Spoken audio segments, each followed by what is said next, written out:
Katakan haleluya. Katakan haleluya. Luar biasa saudaraku. Pagi yang luar biasa. Pagi yang penuh semangat. Amin. Katakan shalom. Shalom. Shalom. Shalom. Shalom Elohim. Wow, luar biasa. Bapak Ibu Saudara yang kasih dalam nama Tuhan Yesus Kristus, berjumpa lagi di waktu yang sama, di hari yang berbeda tentunya. Ya, di hari yang sama, di hari yang berbeda, di waktu yang sama, yaitu di ruang Harvest Academy. Puji Tuhan saudaraku. Dan hari ini saudaraku, saya on fire. Hari ini saudaraku, saya dipenuhi dengan Roh Kudus. Hari ini saudaraku, saya dipenuhi dengan hadirat Tuhan, di mana kita memperkatakan saudaraku, perkataan-perkataan iman, perkataan firman, kita diurapi oleh Tuhan. Amin. Ruang kita diurapi oleh Tuhan. Tempat kita diurapi oleh Tuhan. Rumah kita diurapi oleh Tuhan. Suami istri diurapi oleh Tuhan. Dan anak-anak diurapi oleh Tuhan. Ini yang saudara, pagi hari ini kita jumpai. Sehingga apa? Kita menjadi orang-orang yang dipilih oleh Tuhan. Orang-orang yang menjadi umat pemenang. Amin, saudara. Dan saudara, kita menjadi seorang kekristenan yang penuh dengan dampak yang luar biasa. Puji Tuhan, saudaraku. Pagi hari ini saya akan sampaikan firman Tuhan dengan singkat, saudara. Dan kami ucap syukur dan puji Tuhan diberikan ruang dan waktu untuk menyampaikan kebenaran firman Tuhan. Terima kasih Bu Irma, Pastor Andreas, dan Pastor Vincent yang telah memberikan ruang dan waktu untuk menyampaikan isi hati Tuhan pagi hari ini, saudaraku. Ya. Puji Tuhan, saudaraku, bahwa kita akan perkatakan atau kita akan buka Alkitab kita akan buka teks suci kita akan buka HP suci kita, dan kita akan buka laptop suci kita, yaitu ada di Markus, saudaraku, 4 dan sampai ke 20. Di sana berbicara tentang benih. Apa yang Tuhan maksud di sana tentang benih? Di saat itu, saudaraku, Yesus Kristus sedang mengajar banyak orang. Dia sedang mengajar, saudaraku, ke-12 rasulnya pada waktu itu. Sehingga banyak hal terjadi di sana, saudaraku. Orang tidak mengerti. Rasul-rasul ke-12 rasul pun juga tidak mengerti apa yang Tuhan ajarkan di sana. Tapi Tuhan tegaskan. Tapi Yesus tegaskan sehingga sampai detail dan mengerti. Apa arti dari perumpamaan di kitab Markus 4, saudaraku, ayat yang keempat sampai ke-20. Tuhan berbicara apa di sana, saudaraku? Saya akan bacakan. Pada waktu ia menabur, bagian benih itu jatuh di pinggir jalan, lalu datanglah burung dan memakannya sampai habis. Sebagian jatuh di tanah yang berbatu-batu, yang tidak banyak tanahnya, lalu benih itu pun segera tumbuh karena tanahnya tipis. Tetapi sesudah matahari terbit, layulah ia dan menjadi kering karena tidak berakar. Sebagian lagi jatuh di tengah semak duri, lalu makin besarlah semak itu dan menghimpitnya sehingga ia tidak berbuah, saudaraku. Dan sebagian jatuh di tanah yang baik, ia tumbuh dengan suburnya dan berbuah hasilnya. Ada yang 30 kali lipat, ada yang 60 kali lipat, ada yang 100 kali lipat, saudaraku. Ini firman Tuhan, saudaraku, di kitab Markus, saudaraku, ayat Markus 4 ayat 4, saudaraku. Kita akan baca sampai ke ayat 8 dulu, saudaraku, bahwa di sini ada 4 hal menceritakan tentang penabur, saudaraku. Harvest Academy, saudaraku, itu adalah penabur firman. Amin. Dan saudara, kita ada di dalamnya. Untuk apa? Menjadi penabur firman. Yang Tuhan maksud benih adalah firman, saudaraku. Yang Tuhan maksud benih adalah apa? Kebenaran firman Allah. Allah menyatakan untuk hidup saya dan saudara. Untuk setiap apa? Menabur. Bukan menabur angin. Bukan menabur badai. Tapi menabur firman Tuhan. Bukan menabur kekayaan. Bukan menabur jabatan, atau bukan menabur pangkat, atau bukan menabur satu kekayaan, bukan, tapi menabur firman Tuhan, saudara. Ada amin? Sehingga saudaraku, visi di mana Harvest Academy itu akan terjadi tatkala kita bersama-sama menabur firman Tuhan. Amin. Ke segala bangsa, ke segala pulau, dan ke segala kota, ke segala pelosok-pelosok desa. Hari ini kita berjumpa lewat Zoom ini, saudaraku. Ini sudah mewakili sampai bangsa-bangsa, sampai kota-kota, bahkan pulau-pulau, dimanapun kita berada, bahkan sampai pelosok-pelosok desa, saudaraku. Ada amin, saudaraku? Nah, puji Tuhan, saudaraku. Nah, di sini, saudaraku, bahwa murid Yesus Kristus ke-12 Rasul itu tidak mengerti apa yang maksud Tuhan. Karena rahasia kerajaan surga, rahasia Allah, dia tidak mengerti. Sehingga Tuhan apa? Menjelaskan dengan detail lagi. Yesus mengajar dengan sabar. Yesus mengajar dengan kasih. Yesus mengajar dengan realita yang ada, saudaraku. Sehingga Yesus menjelaskan dengan dahsyat apa yang Tuhan bicara di sana, saudaraku. Kita akan baca selanjutnya, saudaraku. Dan katanya, siapa mempunyai telinga untuk mendengar, hendaklah ia mendengar. Ketika ia sendirian, pengikut-pengikutnya dan ke-12 murid itu menanyakan dia tentang perumpamaan yang Tuhan ajarkan, saudaraku. Perumpamaan itu maksudnya. Jawabnya, kepadamu telah diberikan rahasia kerajaan Allah. Tetapi kepada orang-orang luar, segala sesuatu disampaikan dalam perumpamaan. Supaya apa, saudaraku? Supaya sekalipun melihat, mereka tidak menanggap. Sekalipun dia mendengar, mereka tidak mengerti. Supaya mereka jangan berbalik dan mendapat apapun. Mendapat ampun. Lalu ia berkata kepada mereka, tidaklah kamu mengerti perumpamaan ini? Kalau demikian, bagaimana kamu dapat memahami semua perumpamaan-perumpamaan yang lain di dalam firman Tuhan? Penabur itu menaburkan firman, saudaraku.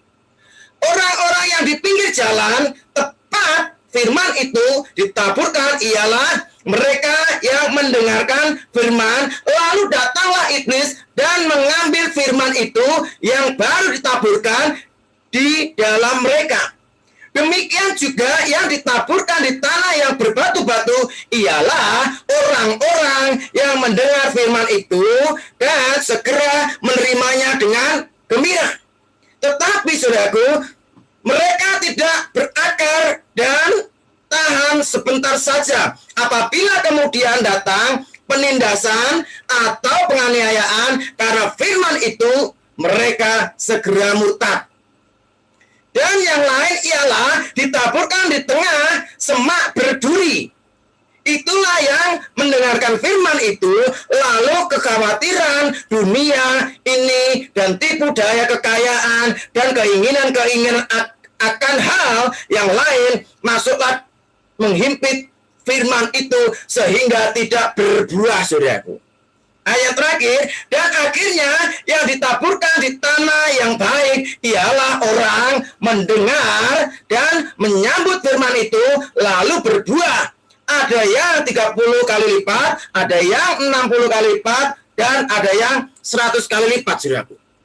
Puji Tuhan, saudaraku, hari ini kita dikuatkan oleh firman tentang penabur. Kita akan menjadi penabur bersama-sama di ruang Harvest Academy.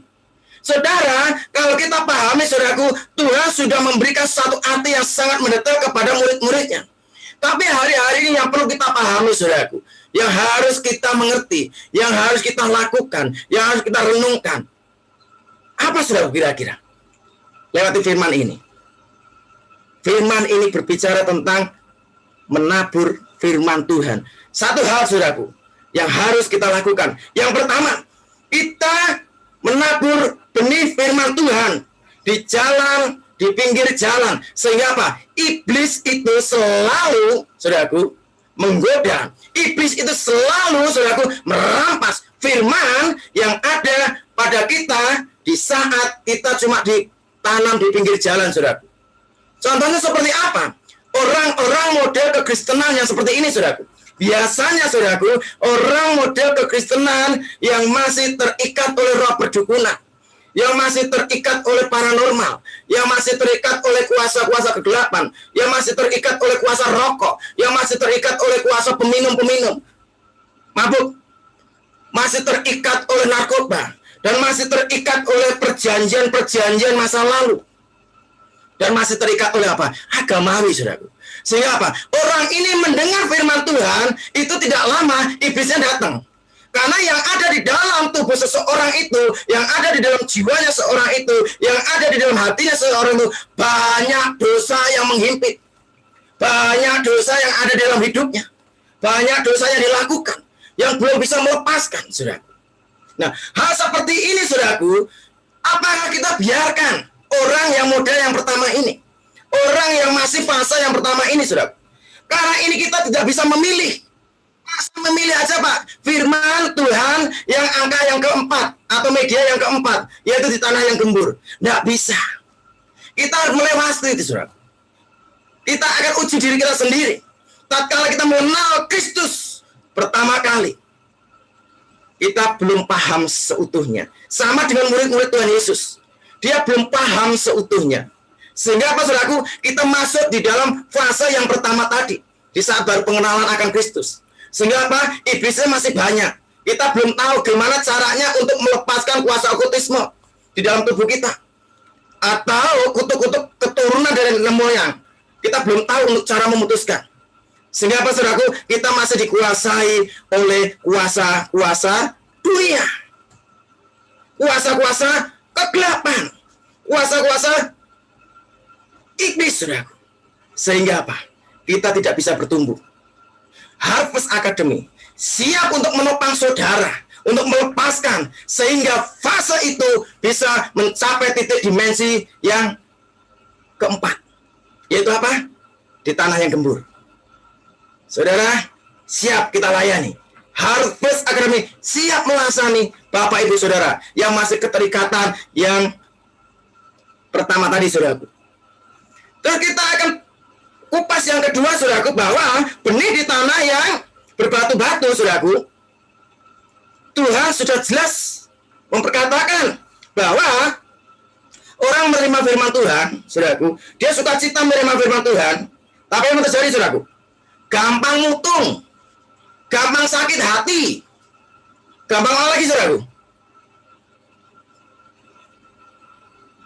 Jadi orang yang sakit hati, orang yang gampang mutung, sudah menerima firman, sehingga apa? Firman itu tidak membuahkan hasil. Mudah kecewa, mudah ada akar kepahitan. Itu yang fase yang kedua. Banyak orang Kristen hari-hari ini masuk di fase ini juga, saudara. Sehingga apa, saudaraku? Tidak tahan uji. Sakit hati, tidak tahan uji, pikiran selalu negatif. Sehingga apa? Terjadi kemurtatan, meninggalkan Kristus. Banyak orang Kristen yang meninggalkan Kristus karena masuk fase yang kedua, dia tidak mau update. Dan kita di Harvest Academy akan melayani model yang kedua ini, saudara. Sehingga apa? Masuk fase yang keempat, di tanah yang gembur, saudara. Terus yang ketiga, saudaraku, benih di tanah yang atau di semak berduri, dihimpit oleh semak-semak. Firman, seseorang, saudaraku, yang menerima firman itu dihimpit oleh apa, saudaraku? Oleh satu persoalan. Persoalan ini, saudaraku, persoalan tentang pangkat, persoalan tentang kekayaan, persoalan tentang jabatan, persoalan sudah menjadi orang yang tenar, menjadi orang yang hebat. Sehingga apa? Dia lupa bahwa segala sesuatunya adalah milik Tuhan. Sehingga apa? Dia akan terlilit, saudaraku, oleh kekayaan tersebut. Dia akan terikat oleh jabatan tersebut. Dia akan terikat oleh pangkat tersebut. Sehingga banyak orang Kristen yang menerima firman, yang model yang ketiga ini, saudaraku, tidak bisa berkuasa atas nama Tuhan. Kenapa? Terikat oleh kekayaannya sendiri. Dia hidup di dalam zona nyaman dia sendiri. Dia nggak mau memikirkan yang lain. Dia tidak mau menyampaikan kebenaran firman yang lain. Yang dia pikirkan diri sendiri. Sehingga apa, saudaraku? Rohnya rohaninya tidak akan bertumbuh, sehingga rohnya mati.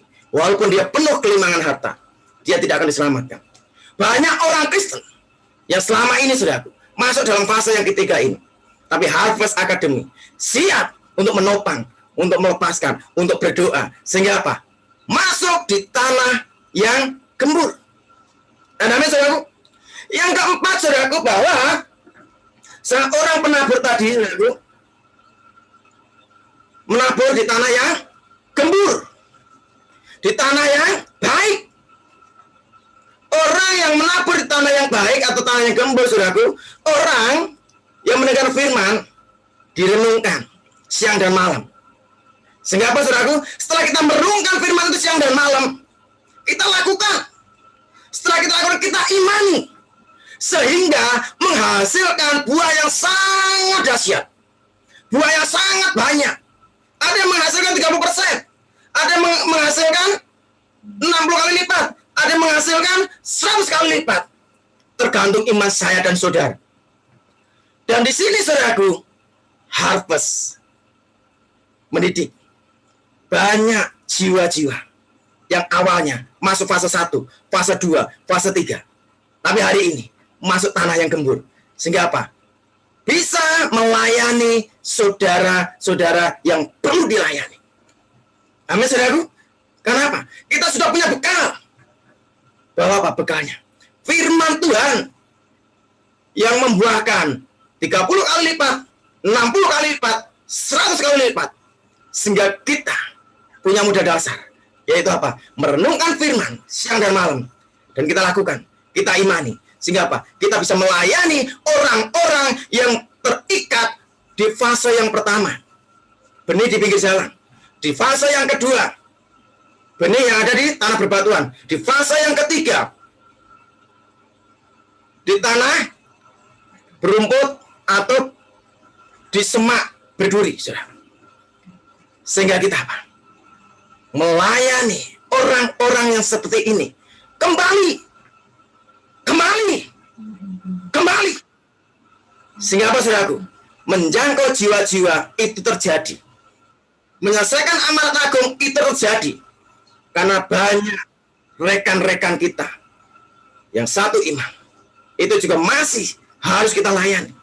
Setelah itu, saudaraku, kita akan menjadikan dampak bagi orang-orang yang belum mengenal tentang firman Tuhan. Kita sampaikan ini, pasti banyak orang terima mujizat. Dan saya akan percaya, keterbukaan Allah pemulihan, tatkala kita mau dilayani, tatkala kita mau dilepaskan, tatkala kita mau dimerdekakan, tatkala kita mau dipulihkan, saya akan percaya firman Tuhan yang ada pada saya dan saudara akan membuahkan hasil. Hasilnya sangat dahsyat. Amin, saudaraku. Puji Tuhan, inilah firman Tuhan pagi hari ini. Renungan pagi hari ini menjadikan kekuatan bagi saya dan saudara untuk melayani, untuk mencapai goal kita, yaitu apa? Amanat agung. Tuhan Yesus memberkati. Amin.